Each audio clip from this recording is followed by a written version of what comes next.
Look, this system connects. Your brain doesn't know it just has a left arm lymphatic system. No such thing. And then these are your watersheds. Okay? So if you looked up, you're done. Watersheds are superficial. So you're trying to push things towards what? You're trying to push things towards what? The big six. My big six are the lymph node clusters in the primary joints of the body that are supposed to, operative word supposed to, move the most. So what I'm going to continue, that's why we do the big six first, because I don't want to be driving stuff to a point that's already stuck. And then this is a great representation of that over here. Watersheds. Where do you see they're going? Back of the knee, popliteal. That's spot number 6 of the big six. The inguinal nodes, crease of the groin. That's spot number 5. And towards that abdomen region, that's spot number 4, because that's deep. Spot number 3 is the axillary nodes. So everybody's trying to push stuff up here. But remember, the body can send it all the way down towards the hip or all the way over to the other side. It can do whatever the hell it wants. Then spot number 2 is at the top of the neck behind the angle of the jaw, the largest lymph node in the neck. And spot number 1 is always where? The collarbone at the drain. So when we do big six, we open collarbone 1, we do top of the neck 2, we do shoulder joint 3, we do abdomen 4, we do crease of the groin 5, then we do the back of the knee 6. Then you brush. Then you brush the arms. Then you brush the legs. Then you brush the back. Okay?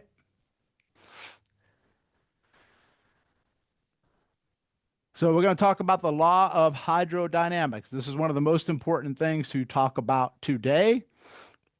And I'm going to skip down to a slide as I'm talking. High pressure will flow to low pressure. You've probably learned this, right? High pressure will flow to low pressure. Where's the lowest pressure for lymphatic flow? Collarbone. So if the lowest pressure is here, where is the highest pressure? The furthest distance away. So the highest pressure will be up in the head, at the fingers, and where do most people get hit the most with lymphedema? The legs and the feet. Because they're all trying to go where? Towards here. That's why you go here out. But what I want you to understand is this. If you're blocked behind the sternum and you're blocked behind the abdomen and you're blocked behind the navel, they can't get there. Can't get there. At least not efficiently. So I'm going to move down to, actually, to show you these. Those are the 3 points. Sternum. Listen, I've been doing this a long time. Everybody is completely startled and blown away when I touch the sternum, because if you walk through that door, I already know your sternum needs it. Otherwise, you wouldn't be walking through that door. And I usually ask people, did anybody press on your sternum? No. What's the reason they usually don't press on it? I don't have pain there. To which I'm going to say, how do you know you don't have pain there? And then I'm going to press on it, and here's what happened. Oh, God, Doc, that's awful. Oh, I know. You don't feel pain here. Where are you going to feel it? You'll probably feel it the direct opposite, which is where? Middle of the back. And that's the person who gets crunched on all day long. Mid-back adjustment. Here, here, here.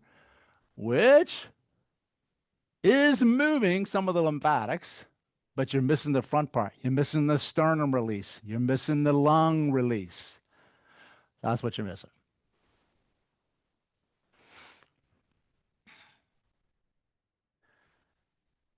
So look at that picture over here. You see, like I put a white circle. That's the angle change. And that angle change typically hits you at thoracic 5 in the middle of the back. Thoracic 5 in the middle of the back. Right? So this is where I really need you to understand how systems work together. It's not just about lymph. Lymph is the catalyst. But if T5 is in the middle and you irritate T5, you will also irritate the segments above it and the segments below it. You'll get T4, you'll get T3, you'll probably reach T2. You're going to get 6, 7, and 8 because they broadcast out from each other. And that's the person who notices symptoms in all the areas innervated by T2, T3, T4, T5, T6, T7, T8. And people are treating all over the place because it hurts here and it hurts here and it hurts here. And you're chasing pain. Meanwhile, you have to go after the sweet spot right in the middle at T5. And the nerves in T5 here in the thoracic spine, they send nerves down to what? Here. That supply what? Your gut, your organs, your viscera.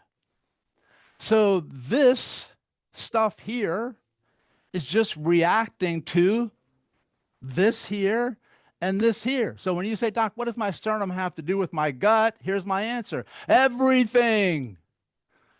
You remember the professional when he turns around and said, who do I bring? And he goes, everyone. You may know that meme. Okay. Everything.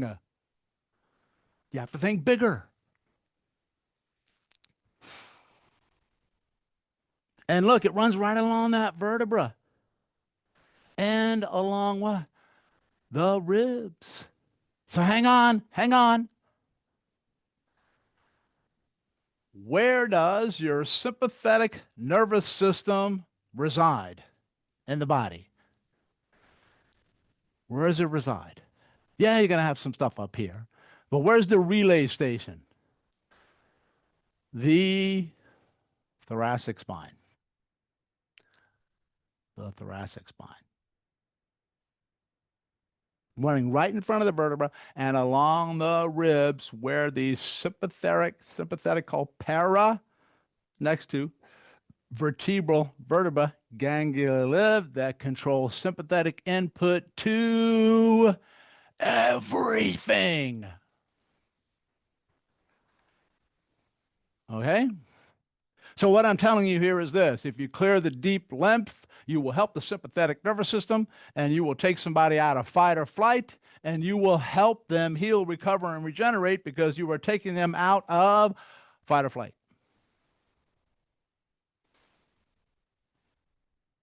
That's kind of cool, yeah? What you'll end up doing, what you showed me on chem, is you will go right down the center of the sternum. It's a hard bone. It's not supposed to be puffy or swollen. Usually right in the center at thoracic 5, along the backside, is where you'll feel the puffiness.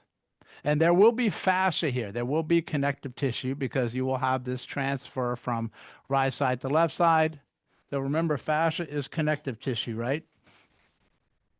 So you'll have fascia coming down the front line here. You'll also have fascia that's going to be connecting from here to here, from pec to pec. Then you'll have fascia that goes in this kind of direction of a spiral direction like that. Right? So it's kind of going everywhere. And this is in the center piece. Then we will go in between the ribs here. You'll find the collarbone. Underneath the collarbone is that first rib. And then, why do you think the first rib is important? Because it's going to attach to what? Thoracic 1. And thoracic 1, thoracic 2 are the drivers for sympathetics higher up here. So we go right between the angles. We feel up next to the sternum here, and we rub. As we go lower, you can see the angles change and the little spaces here. You have to go like that. And then at the bottom, you'll go underneath what's called the xiphoid process. And I just want you to feel right in through here. And then we'll go to the other side and duplicate the same thing, just feeling the sternum. Now, later on, we'll get into like checking the ribs and stuff like that. But we're just going to go along this midline here and note where it hurts. And what I really want you to watch for is their reaction, because it can be very tender, very painful, and also quite emotional. I have quite a few people that actually, when I get on that spot, they actually start crying. It's an emotional release in that region because it's one of the most protected and emotionally guarded regions of the human body, because that's where the heart sits, that's where the lung sits. So you're hardwired and programmed to protect that chest sternum region at all cost. So people who've had a lot of grief, a lot of sorrow, a lot of trauma, that's going to be a hot spot, right?